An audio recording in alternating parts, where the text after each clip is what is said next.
afterwards, you'll continue the conversation. I always hate breaking it up, but we have to get started. How many of you have been to Austin Design Week events earlier today or yesterday? I know I see a lot of familiar faces. Awesome.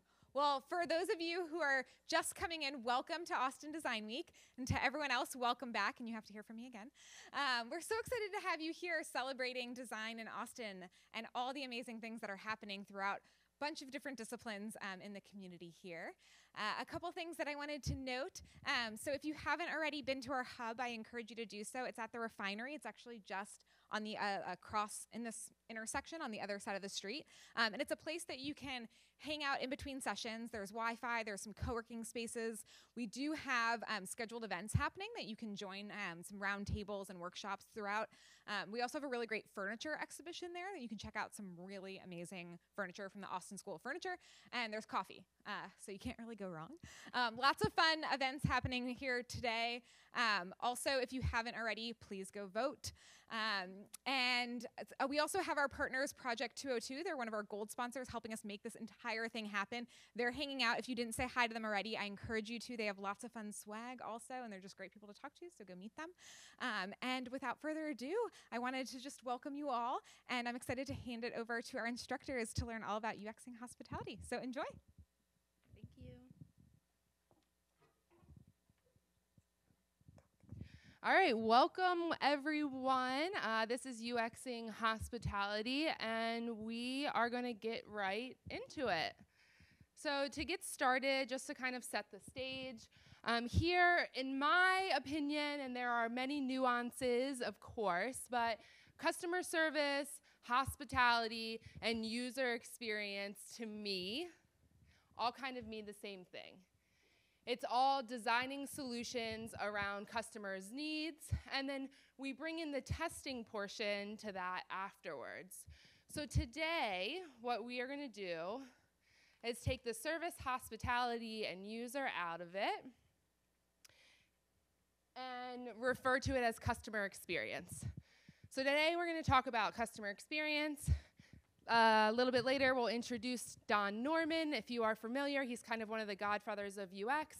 And he says that user experience, customer experience design incorporates all aspects of a user's interaction with a product, a business, and services. So if you think about Amazon, for example, there are many touch points, and user experience is, of course, the touch points, the digital aspects, the website, the 2-click or 1-click, I can never remember, buy, right? And it's also the customer experience of receiving a package and the customer experience of calling someone on the phone or email. Every single touch point with a customer and the company incorporates customer experience. So you're probably wondering who we are. I am BP. I am a UX educator and researcher. Primarily what I do is education. And I teach for General Assembly, and the past 6 months or so, I've done educational workshops for International Monetary Fund, International Youth Foundation, a company called MicroStrategy, and many other places to help them level set with understanding of what user experience design is. My background before this is in customer service, hospitality, strategy. I worked for companies like SoulCycle and Nordstrom, and that's where Sophie and I met, and she's going to tell you a little bit about herself. Hi, I'm Sophie. I'm a hospitality professional. I've been working in restaurants and retail spaces since I was 13, doing every type of job. In my more professional career, I worked at SoulCycle and Sweetgreen on their corporate marketing team, so I have a lot of knowledge in terms of brand strategy as well as designing customer experience in person touch points. And most recently, I started a business called Toastworthy, which is a champagne truck out of a vintage Airstream. So now I get to practice designing customer experience as a business owner, which is really fun. And I also consult with hospitality and retail businesses, helping design their customer journey, as well as training employees to make sure that it's a consistent experience throughout the customer journey as well. So, fun fact, we are actually visiting from Washington, D.C. Anyone from the district here? No one. Anyone from outside of Austin? All right, cool, a couple of people. We're really excited to be here, and this is such a wonderful space. We didn't know what to expect, and now there's a ton of people here.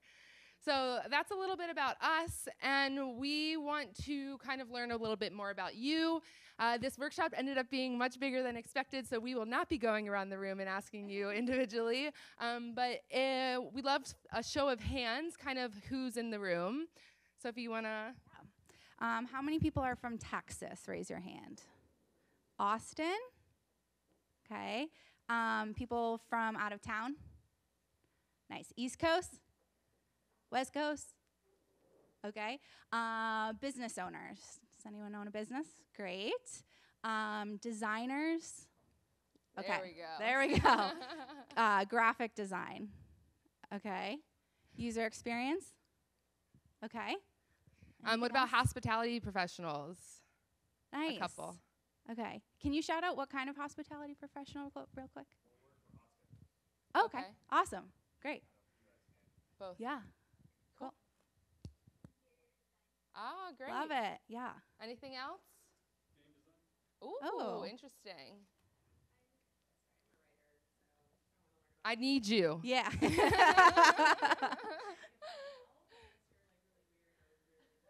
Okay. Anyone out of the box?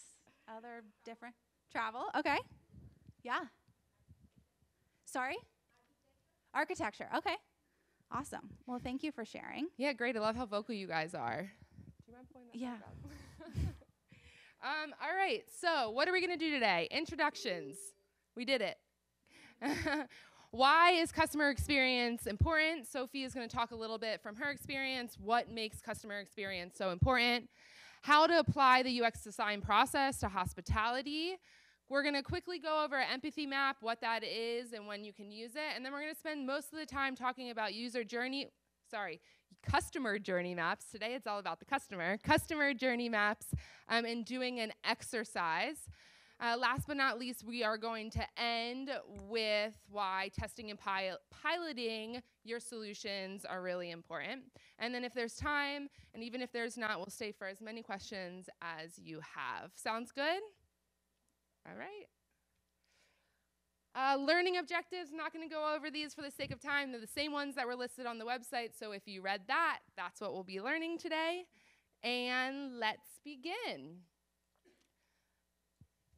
So I'm going to talk a little bit about why customer experience is so important, but it seems like a very straightforward question, but I was wondering if anyone in the room had an idea of why you think that customer experience is important. Right? Mm-hmm. Yes. Anyone else? Mm-hmm. Brand loyalty, yes.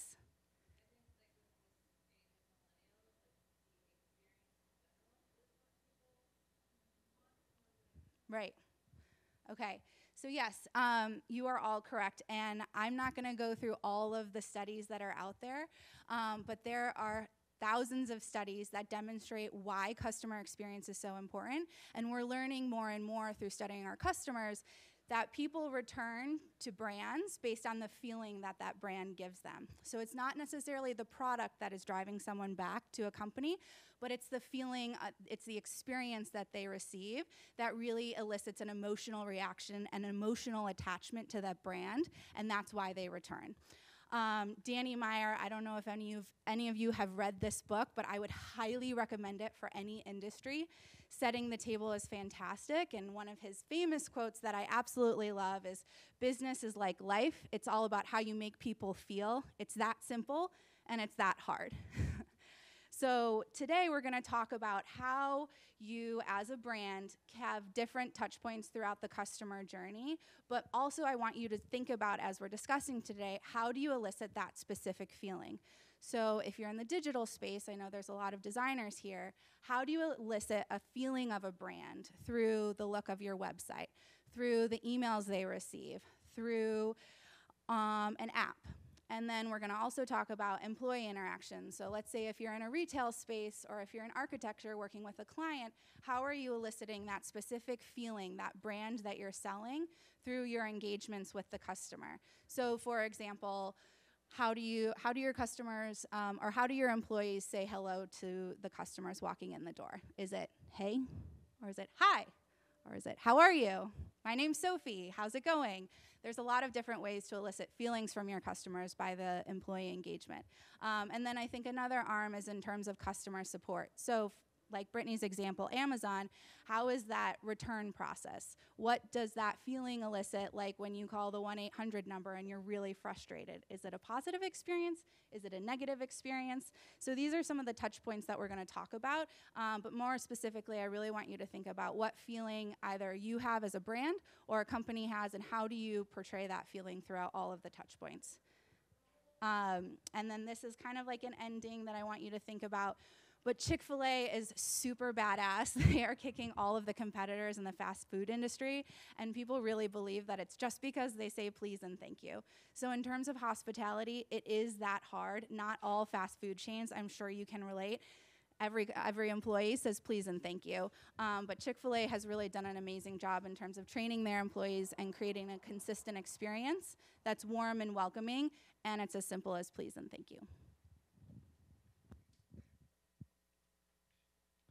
So how do we apply the UX design process to this thought of brand loyalty, customer service? How do we start thinking about it?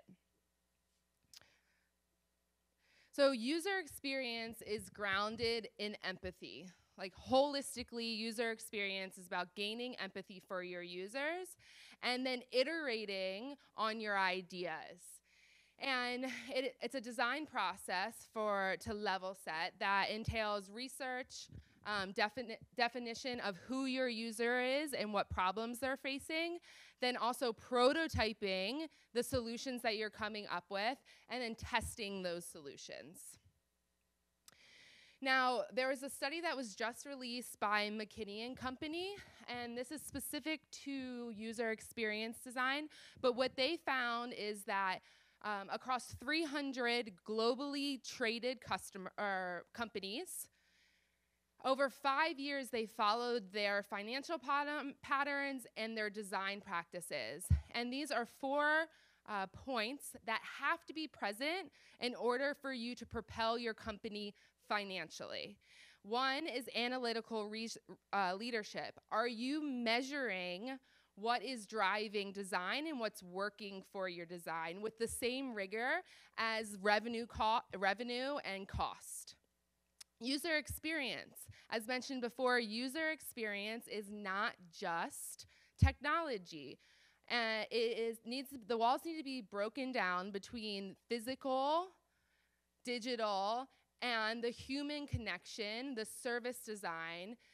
And across the company, it needs to be thought of by every single department. So that's the next one, cross-functional talent. Every single department needs to be leading with human-centered design. And then continuous iteration. It's no longer okay to build a website, build an experience, wipe your hands clean, and then walk away. 10 years ago, we would build websites and walk away, and they would just sit there. And now it's probably some of your jobs to take these archaic legacy websites and update them. But now with agile design sprints and this kind of thought that you need to continuously put out product to measure the success and iterate on those designs.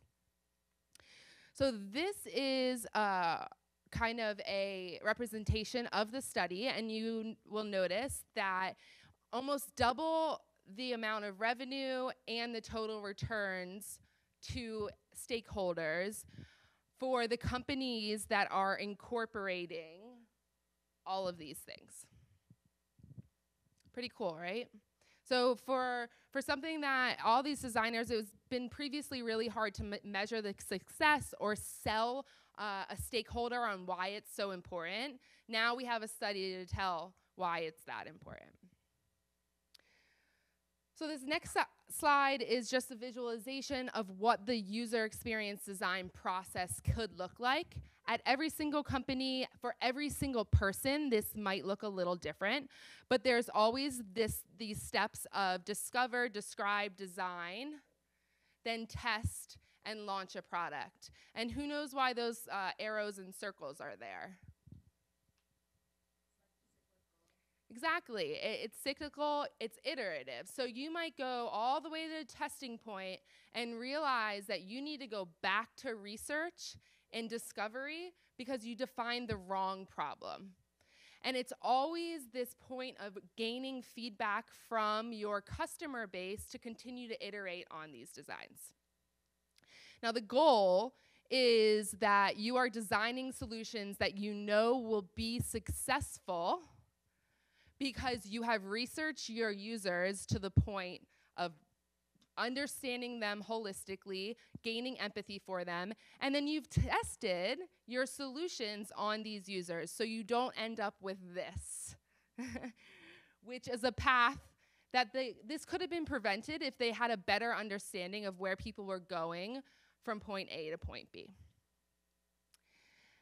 And as mentioned, Don Norman says user experience encompasses all aspects of the end user with a company's services, its product.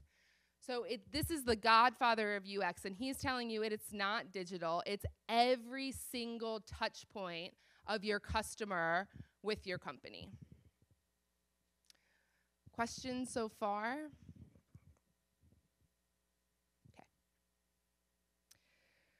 So an empathy map, raise your hand if you know what an empathy map is.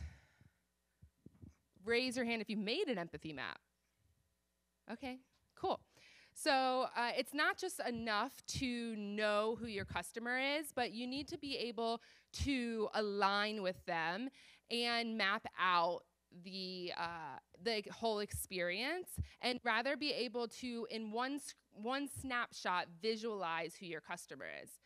And often a great way to do that is with a persona, but an empathy map also is a collaborative visualization that is used to articulate what we know about a particular type of user. It externalizes knowledge about the user in order to either A, create a shared understanding within your organization, or B, aid in decision making. Now, you can use this at many different steps along the process.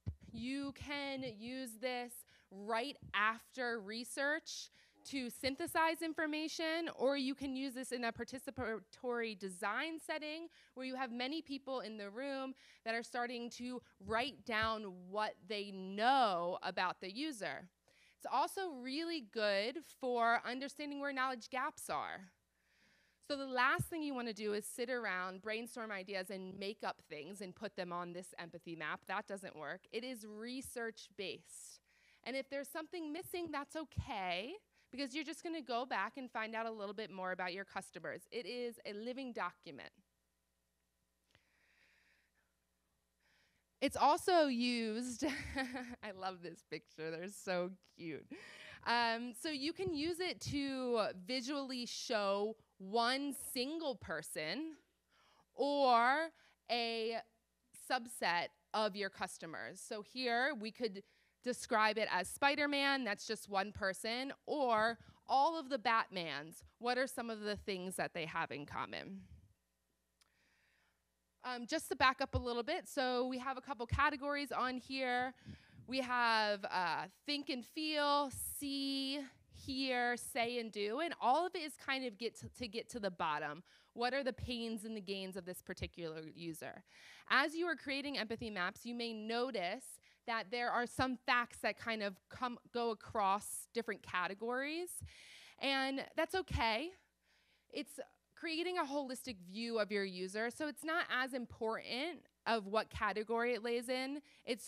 The questions are kind of just there to help you think about these things, but really we're just creating a holistic view of the customer. All right. Here's an example of what it could look like. And again, it starts with just a piece of paper, jotted down notes, and then if you're going to move this out towards, different places in the company, you want to kind of bring it to a higher level visually. I like to describe things as or documentation as artifacts and deliverables. So artifacts are things that you might be using internally at your team. You don't necessarily have to clean them up. And then when you add that polish, it becomes a deliverable, something that you would present to a stakeholder, something that you would send to your boss.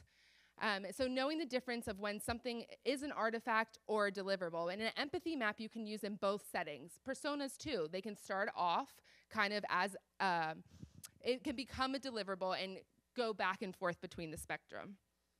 Here's just another example of what an empathy map can look like, a little bit more detail here, but it's really up to you, and it's just a way to get a baseline of what knowledge you have on your users. All right, so moving on to a customer journey map. For those of you in the room who has made a customer journey map. Okay, so a good portion of you. That's what we're going to be doing today. And a customer journey map, again, is just an illustration or diagram of all of the places and the touch points of your customer where they come in contact with your business. It could also be outside of the scope of your business. So let's think about Starbucks, for example. You could be plotting on a customer journey map the moment that someone is in bed and decides they need coffee. Because right away, they're starting to figure out, well, where am I going to get that coffee? And that's where the customer journey starts.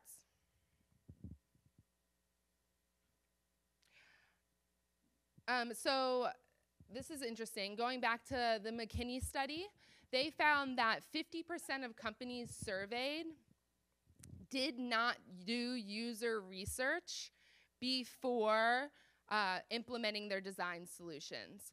So for those of you that are managers, business owners, this is a huge gap that you can fill the space in.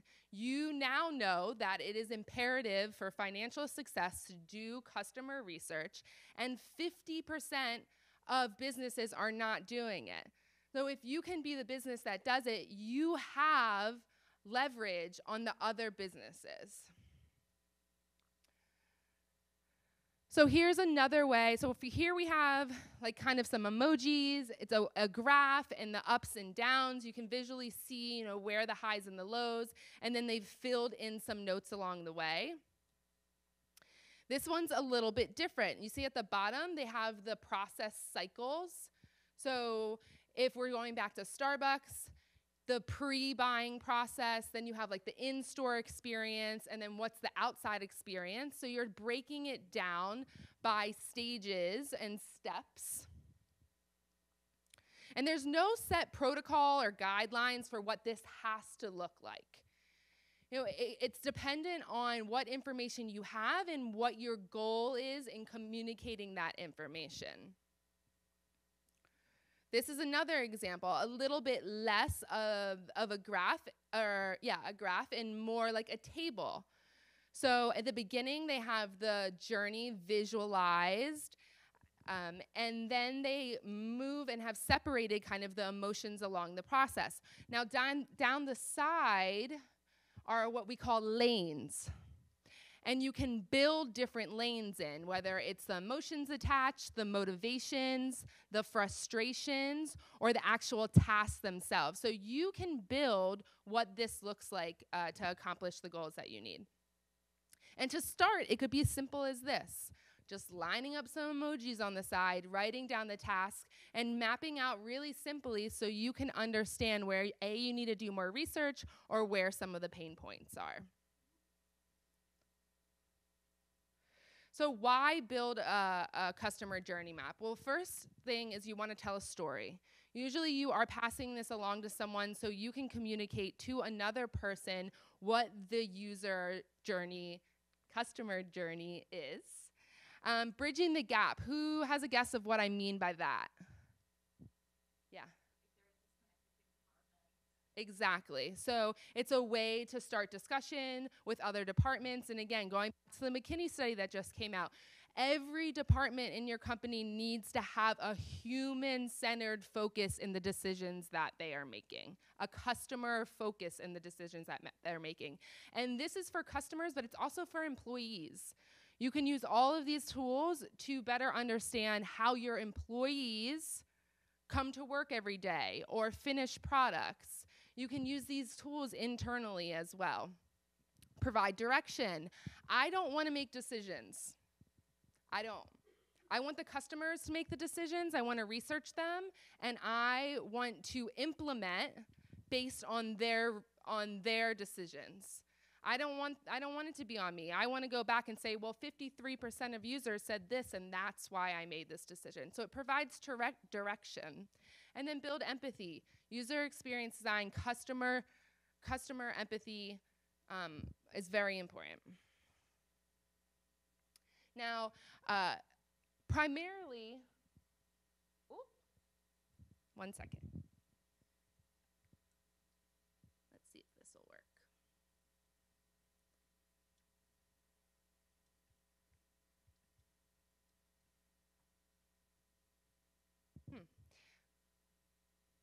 So there's a slide missing, but what it's a picture of is a whiteboard with people working on a whiteboard. So primarily, customer journey mapping is used as a participatory design activity. And what that means is you bring a lot of different people into the room, not a lot, 6 to 10 people into the room to start to understand where the gaps are in the customer journey. Now, there's 2 different types of people that you want to bring in the room. And who has an idea of, maybe not the types of people, but of some of the people that you would want in the room? Yeah. Stakeholders. Why stakeholders?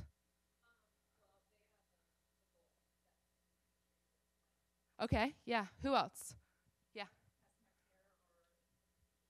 Customer service. Who else would you want in the room? Designers, totally. Engineers. Customers. Ooh, that's interesting. Yeah, I think if you had like someone that you trusted, were loyal to, that you might be able to bring them into the process. Has anyone ever done that? You have in the customer journey mapping exercise?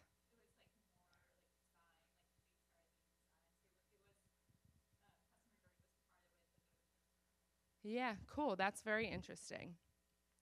So yeah, all of those people.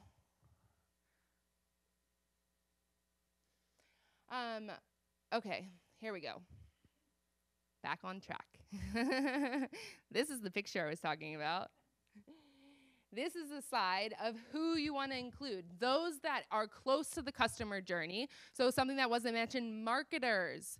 Marketers, I think, are the original user experience designers. They are designing marketing for a very specific target audience that they have researched.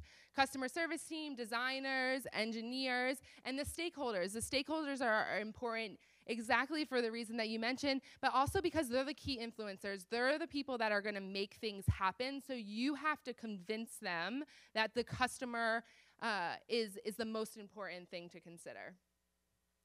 So where do we start? We start with research. And research includes observations, surveys, analytics, user interviews, usability tests, focus groups. Again, just like an empathy map, this doesn't matter if it's not based on research. All right, questions? Yes, if you write your name on the sign-in sheet that says Toastworthy at the top, we will send them out before the end of the day. Yeah. All right, so let's get started in activity. And as mentioned, this is a lot bigger than we were anticipating. We thought there'd be about 20 people in the room. So we are going to make it happen and make it work.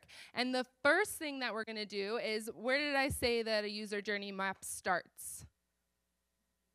Research.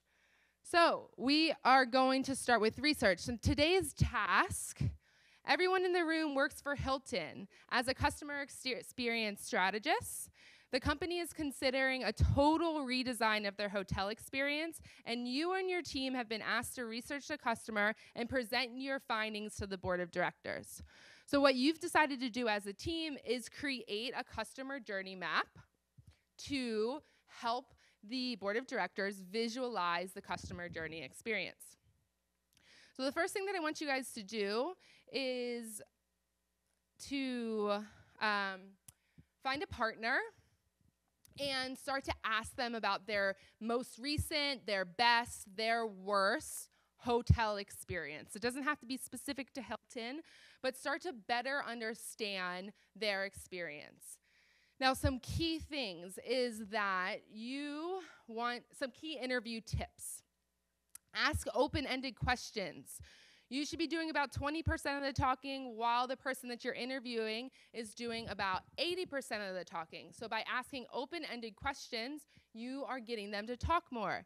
If you ask a yes or no question, what question should you follow up with? Exactly. So it's going to happen. You're going to ask a yes or no question, but you always want to follow up with why to dig into why they made that decision. Don't lead the witness. The best answers are the ones that come up organically. That's one of the most challenging things for me is not to ask leading questions. Use active listening. Lots of people think listening is sitting back and saying something, but it's actually listening and asking follow-up questions to dive a little bit deeper into it. Follow up with why, which we covered, and then make people feel comfortable. So when you are doing this in a UX capacity, leading a customer interview, you want to make sure someone feels comfortable. There's a couple different ways you can do this. One is starting with the environment, their space that they're in. Make sure it's just like clean, a simple space. And then starting with what I call weather talk.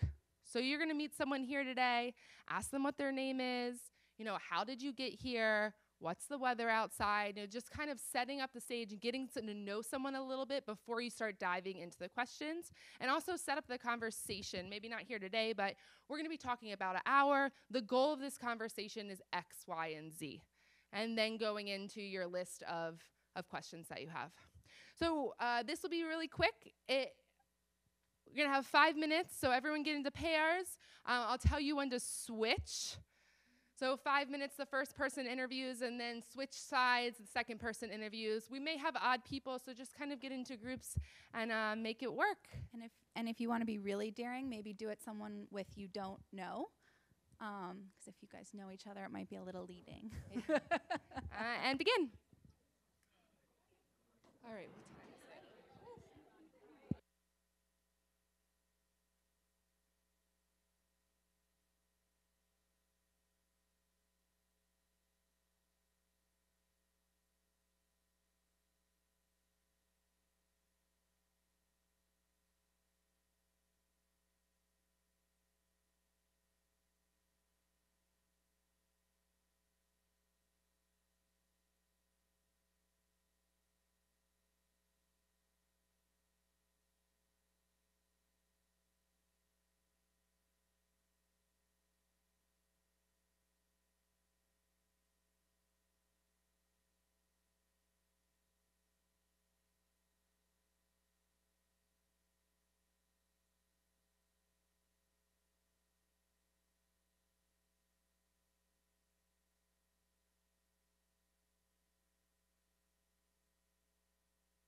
Start to ask your last question, wrap up the conversation, and switch when you're ready.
If you haven't switched already, make sure you switch. We have about 4 more minutes.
Take about 3 more minutes.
Take about 1 more minute.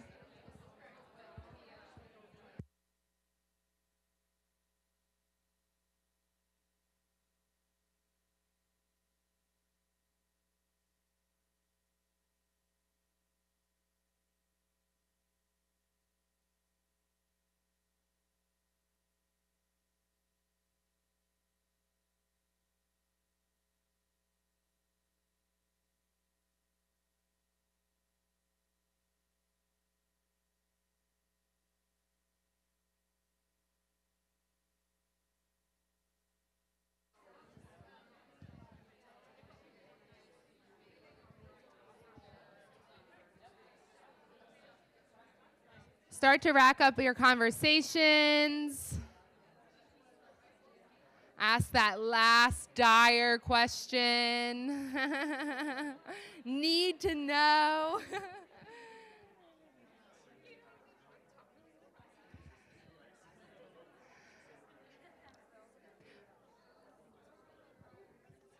Okay, so how did that go? How was that, the 5-minute interview? It went okay? Yeah? Did you learn something? Yes. Who found out something that was different than their experience? Great. Do you mind sharing?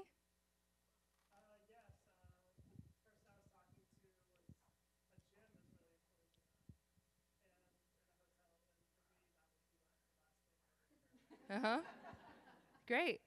Who else realized something that was different? Yeah.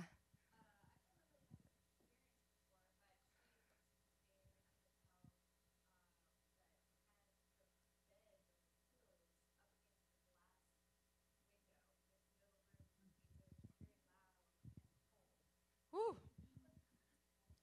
Yeah. Anyone else? Very different from their own experience? Yeah.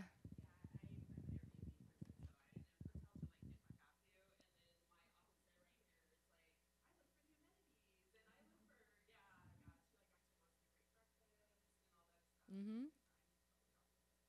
Great. Commonalities. Should we go there? Sure. Yeah. Yeah.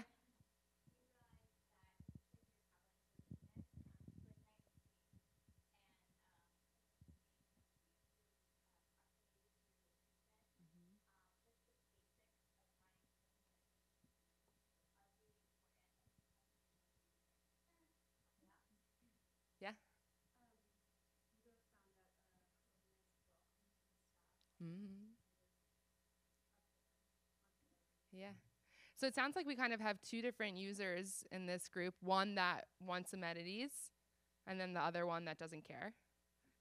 Right? Yeah. So we're already starting to see like two different personas just out of like 5 or 6 answers, which is really cool. Yeah. Uh-huh.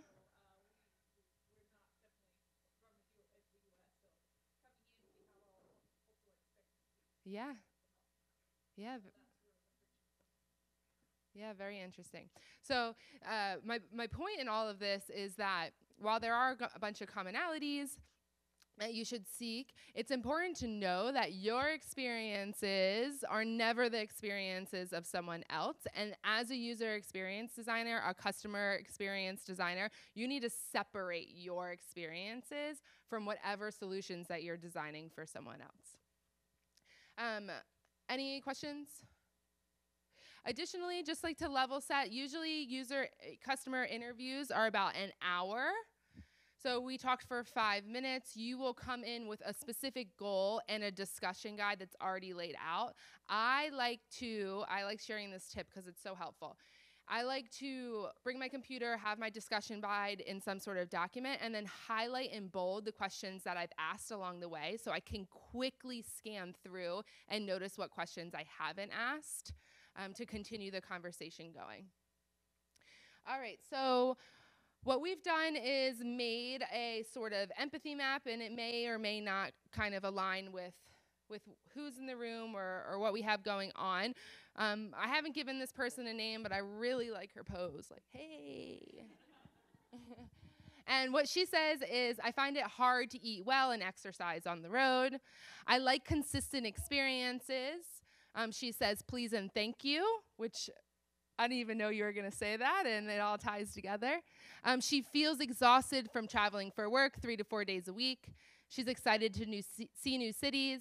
She's frustrated with any rude staff and feels uncomfortable being away from home. What she thinks is there's nothing worse than an uncomfortable bed, so here that kind of good night's sleep comes in. A luxury experience requires hospitality professionals to always be one step ahead of the game, so anticipating customers' needs. And what she does is makes purchasing decisions based on convenience.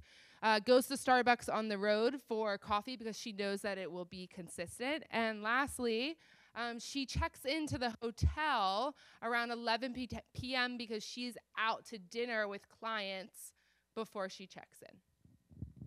So the next thing that we're going to do is start to depict actions of the customer journey. So it'll be interesting. I think that since we kind of identified that there's two kind of people in the room, those of which who are really interested in amenities and those of which who aren't, if we can kind of separate that in that capacity. I want you guys to kind of get in groups of 6-ish around the room. There are giant Post-its and many different locations around the room with mini Post-its along the way. And we're going to take about 8 minutes or so to start to identify the touch points of the hotel experience as experience designers at Hilton. Cool?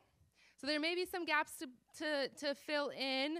We do have this empathy person to kind of go off of, but if you've noticed in your group there are very different touch points and experiences from this, feel free to make this workshop process your own as we go through the next few steps. So we're just identifying touch points. Any questions? All right, groups of 6 around the room. If you need more Sharpies, I have some. You can split the Post-it notes in half if there's not enough of them, and then we'll start a timer. So if you are amenities driven, there's 3 over there, and then there's a couple more in different places. Cool? All right.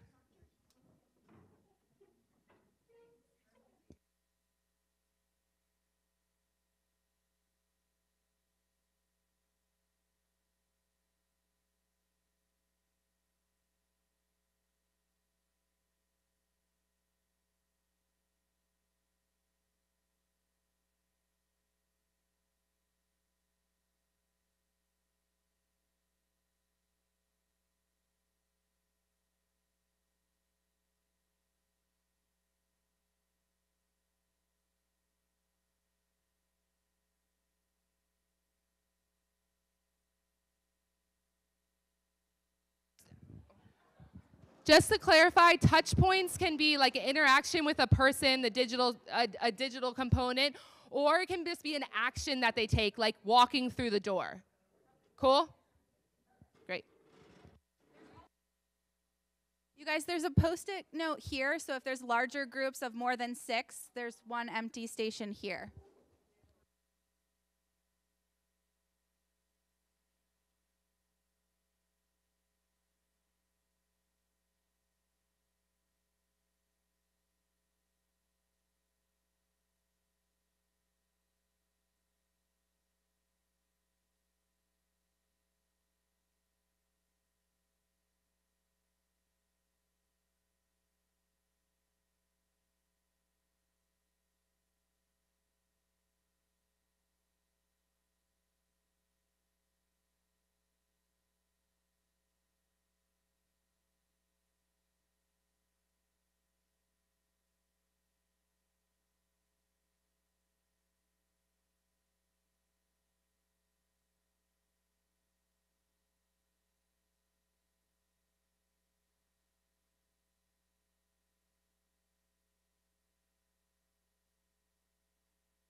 I would use Post-it notes rather than writing directly on the pieces of paper so you can move them around.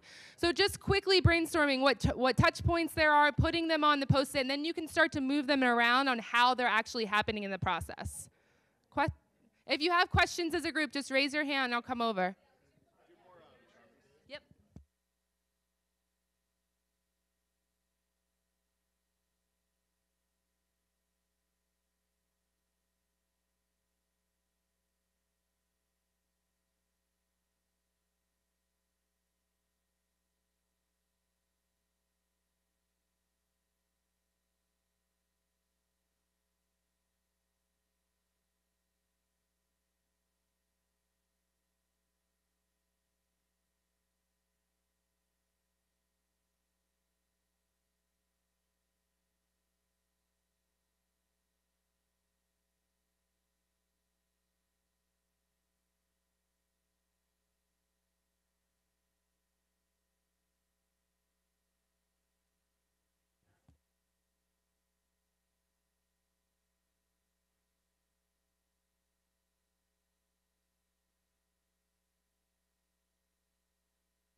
So as you go through this, you want to start to plot things on a linear line. So you're coming up with ideas, and now you want to start to put them in a timeline fashion of when they are happening.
Take about 5 more minutes to start to create this timeline of events with about 10 touch points along the way.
Take about 2 more minutes.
Take about 30 more seconds.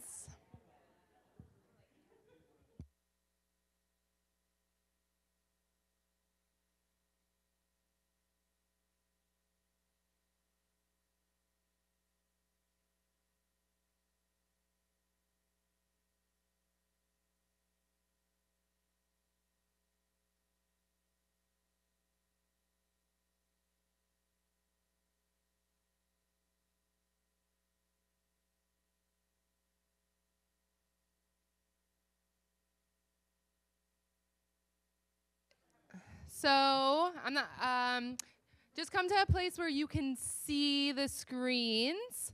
And the next thing that I just want to talk about is kind of this thought that a user journey map, a customer journey map, I'm really trying to use that word customer, but as a user experience designer, it's challenging.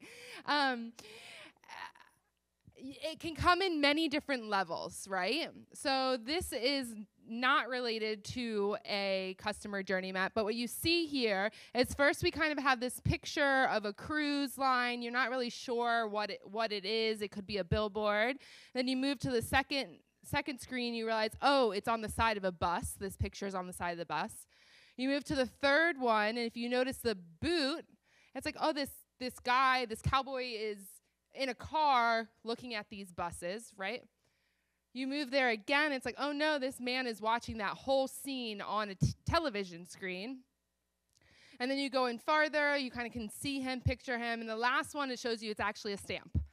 So all of this is happening on a stamp, and it's just this idea that you can zoom in and zoom out, and you're going to get a different picture depending on what level you're looking at. Now, you can look at a customer journey map from a macro level, starting with the person just thinking of renting a hotel room, all the way through to that maybe follow-up touch point from a marketing person. Or you can think of it really specifically of the customer journey from when they enter the room and just the room, or just the digital capacity. So you can use this at many different levels to start to understand your customers. The next thing that we're going to do is start to identify these lanes. So the first thing we did was they're the actions. You identify all the actions along the way. And now we start to create this lanes. And if you remember, I said that you can add or subtract kind of anything you want, but you're trying to understand the motivations, the behaviors, the frustrations of your customer.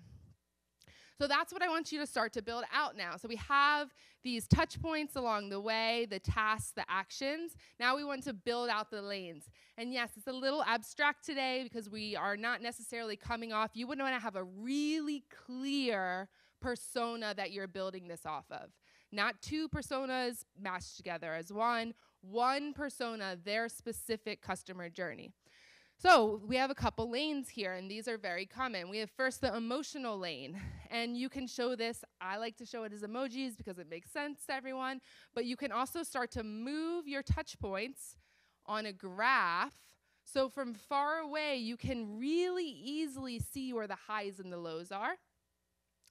Then you want to start to add the motivations. So here, for motivations, the tasks are, they're getting dropped off by the Uber, then she's checking in, then she's entering the elevator, and then opens the door. So a motivation to use the elevator doesn't want to take the stairs. But why? So like adding all of those touch points along the way. Frustrations, when she gets to the door, her key doesn't work. That's a frustration point. That would be a low. And then also, the other is kind of just what the emotions, the reasons behind the emotions. So she's happy to be out of the Uber, and she's blowing a kissy face because there's a hot guy in the elevator. So start to fill in at your touch points that you have identified, kind of what the emotions are. And you can do this more at an individual level, so you can have your own Post-it notes. You don't have to come up with group consensus. Just start to post them on, going down what some of the emotions, motivations are behind each of these touch points. Questions? I see confused faces, but I don't hear questions. We're good. We'll come around and talk about it. Begin.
Take about 30 more seconds.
So I hear some people start to solution, which is awesome. It is just natural as you start to come up with pain points to think of solutions.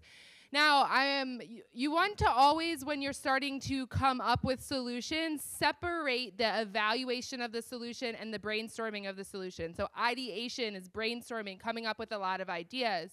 You want to come up with as many ideas as creative solutions to the problem that you identified as possible before starting to evaluate if you can execute them or not.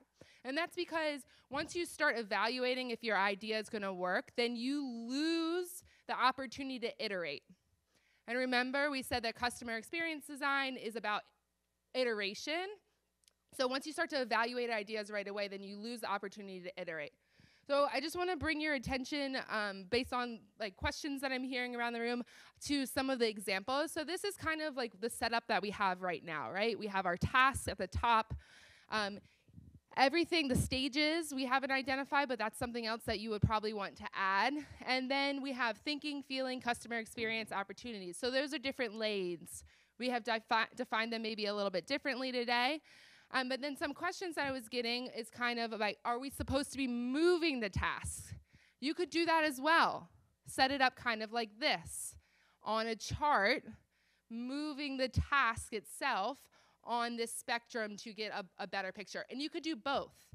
You could take this and then create lanes underneath of it for more detail as well. So the next thing that I want you guys to do is start to think of opportunities, solutions. So just identify, and we're going to take about 5 minutes to do this, so just identify one place that you saw a pain point and start to brainstorm some solutions on how you solve that.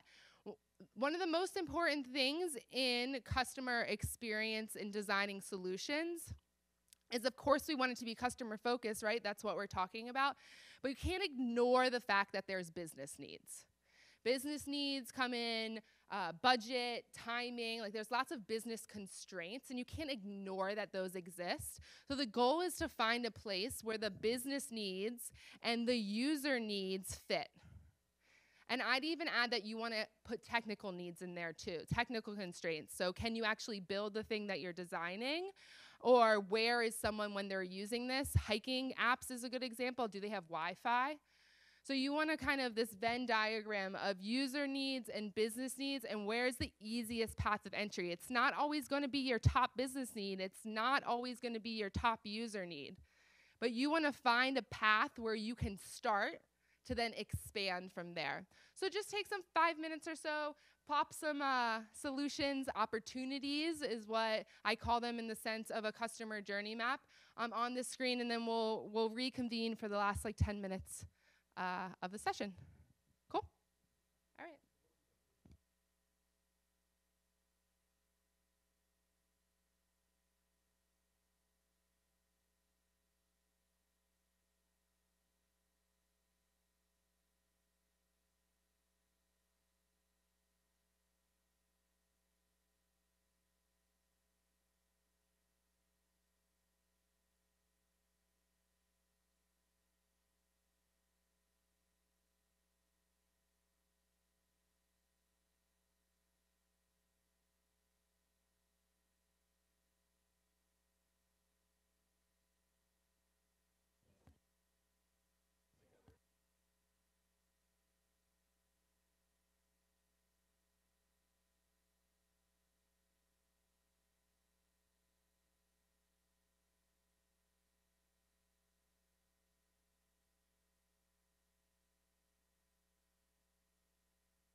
All right, as you start to wrap up, you can head back to your seats.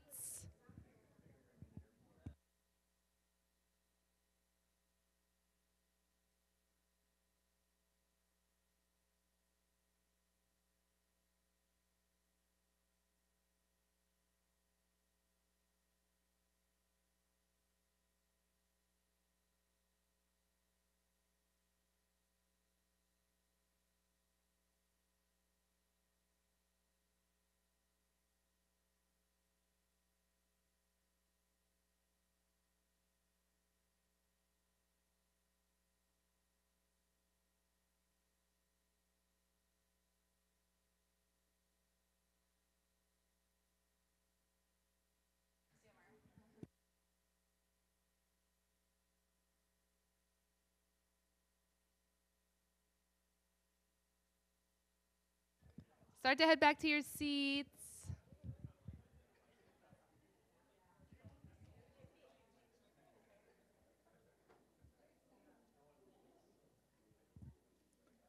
We got one group, two groups.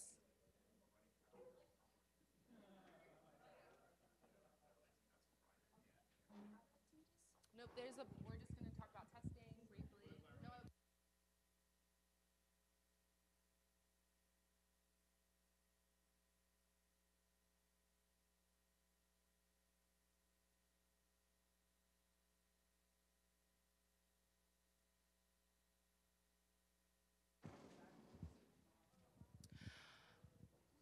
Okay, so if you were doing this as a participatory design exercise, some of the next steps you might proceed with would be first like a dot vote. So you could start to vote on any of these things. You know, is there alignment in the motivations? Does everyone agree in the room that this is the motivation for this step? Or you can start to vote on potential solutions that would work. So you can bring everyone, give someone a Sharpie, and start to dot vote to see where the alignment is in the room. Then you would want to make some sort of lightweight record. I recommend starting in Sketch, or you can work in Sketch, but like on a piece of paper first. Gets confusing, right? So yeah, start with a piece of paper, start writing it down, a lightweight record. Don't spend too much time on it. And then you can move it into a digital capacity, something that you could share, the artifact versus the deliverable. And remember, often this is just a tool for level setting, figuring out where you need more information. So don't feel like you have to have it all to proceed with an exercise like this, because you are going to find gaps that you need to fill, and that's okay. That's part of the exercise, which is the next bullet. Start to identify where you need to do more research. And then if all is well, you have everything you need, then you can start to prototype and test solutions, opportunities that you have brainstormed in this sort of session. But what questions do you have about the exercise? Or just more so about user journey mapping and how it works in a real world setting? Yeah.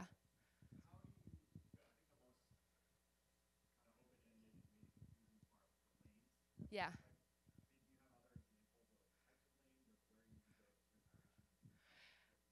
Yeah, so there's, in addition just to the emoji kind of example, there's 3 other examples that all have different lanes, but you always want some sort of emotion attached to it, motivation, and a frustration, I would say. Those are kind of 3 avenues that you would start at. But yes, in the slide deck, if you write your name on the sign-in sheet, I will send it to you before the end of the day.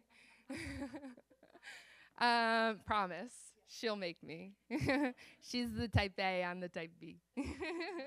And so there are examples in the slide deck of what they are. And you could pull them directly off of kind of that empathy map. So like needs consistent experiences. So you'll have a direct persona, and really you're just pulling some information from that persona and putting it, you're displaying it in a different way. Yeah. I think there was another question over here. Yeah.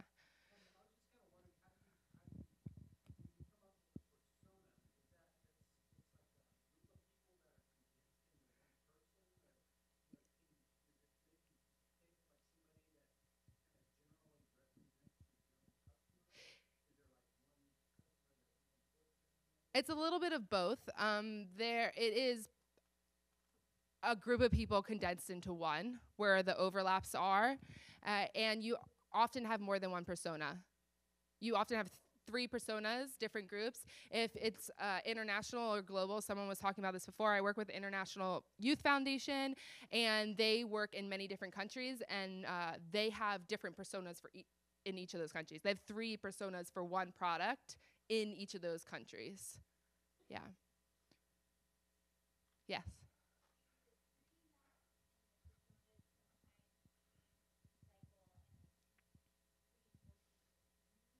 Absolutely. All these things are living documents. So as you learn more about your customers, as you do testing, all of these things are always evolving. Think about the everyday customer. First of all, expectations are way higher than they've ever been. For user experience, customer experience, in-person experience, everything is way more elevated than it's ever been. And our customers are rapidly evolving, changing constantly. So yeah, these are living documents that, and to your point, they feed off of each other. Yeah. Okay, yes.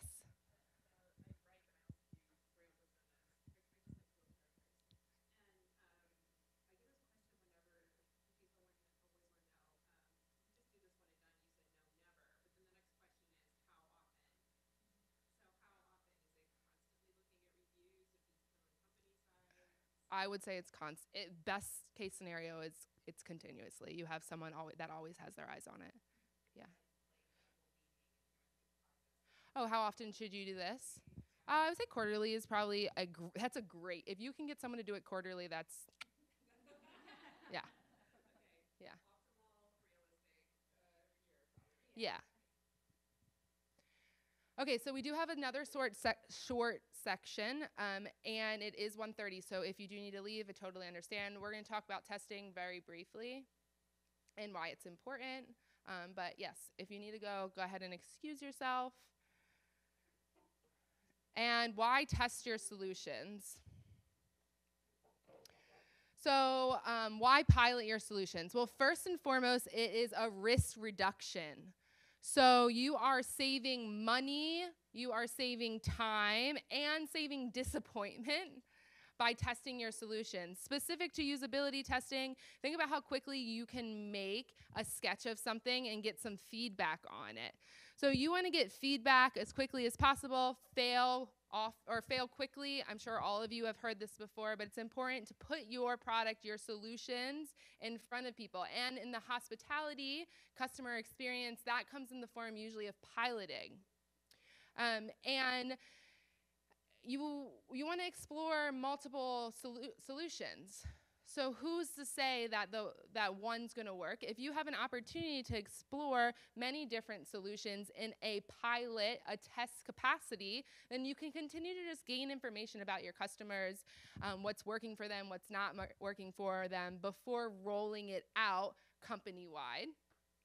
And it also lets you test out on employees, which is a huge focus for Sophie as she works with different customers, her customers, on their hospitality. It's like, okay, well, employees need to be happy, and we also need to make sure that they are implementing the solutions in a proper way. So you can get feedback from employees as well as feedback from customers. And she's going to talk a little bit more about some experiences that actually we both have had testing and piloting. So we used to work at SoulCycle, and one thing that was really important to our brand was awesome hospitality and customer service. So we were really big on driving community, but making sure that the customer felt valued. One of our biggest pain points was what we call the check-in process. Our biggest complaint at the company was people were charged wrongly for shoes and water, which was about a $5 charge. And to give you an example, SoulCycle is really busy. There's 100 people coming out of the studio, and then it's coming in. So it's a very chaotic process. And the process used to be that we would write an S and a W on a little sheet that looked similar to this, that was associated with the rider's bike number.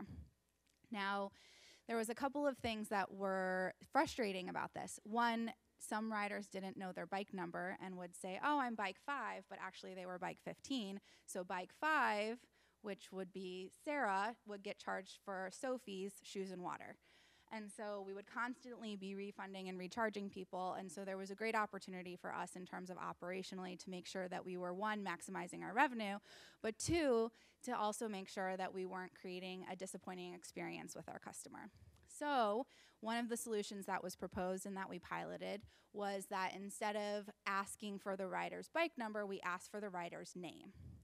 Now, in theory, this is great for the customer because they feel valued and they feel like the employee is getting to learn their name. A lot of the employees learned the rider's name a lot more quickly and remembered the rider's name because they were constantly asking, oh, yes, Sarah, yeah, I got you. In terms of the employee, it was frustrating because asking for a really complicated last name when 100 people are in the studio is really complicated. And it's not as easy as a double digit. The last names were longer. So it definitely took the employees a couple of times, or it was a lot of struggle in the beginning for them to get on board. So while we saw a reduction in the mischarges for shoes and water, the employees were really frustrated. At the end of the day, we implemented asking for riders' last names rather than bike numbers. And even though employees took a little bit longer to get on board with the process, it resulted in a better customer experience. The last thing that I'll say about this piloting and testing solutions in terms of what I value and like to share is that what's the brand feeling that we're trying to engage with in this customer experience. And while this solution was really successful is because we really enhanced the customer experience and their connection to SoulCycle because they had a really strong connection with the employee. The employees learned the customer's name consistently and more quickly and remembered it, which was great because we drove that sense of community and we increased our brand loyalty through that one experience with the customer. So as you're testing solutions, I would really encourage you to think about what's the brand feeling that you're trying to convey to the customer and how in these solutions can we elicit that feeling more consistently. So with every interaction, whether it's an email or engaging with an employee, how do you elicit that feeling of the brand?